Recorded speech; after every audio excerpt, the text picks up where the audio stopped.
I am so late to this, I know, but I finally just watched Late Night with the Devil, and as I suspected, this is my favorite horror movie of the year so far. This movie was just honestly so refreshing to me, and it's one of those that reminds you why you love being a horror fan, because they still come out with gems like this.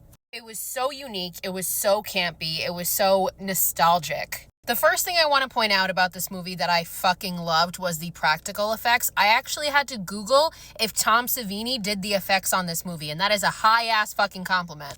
It made me feel like I was watching a horror movie from the 70s or 80s. Like, obviously, that's kind of the whole point of it, but had they used CGI, I think they would have lost that effect, and they stuck to it. Second of all, the performances in this movie. I genuinely felt like I was watching a late night talk show that never was aired.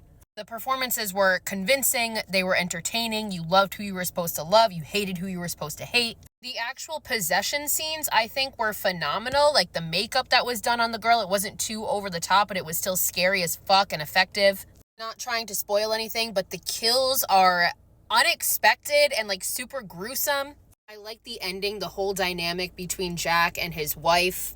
And I like how they, like, tie Bohemian Grove into this whole thing, because that's a real thing. I usually think that the whole like cult idea in horror movies is really overdone, but this one did it in a really different and refreshing way. Overall, I really loved this movie. It was such a fun and entertaining watch. It was very different. And again, it almost just felt like a breath of fresh air for the genre. I overall give this one a 9 out of 10, and this is one of those movies I just watched it yesterday, and I already think I'm probably going to watch it again tonight.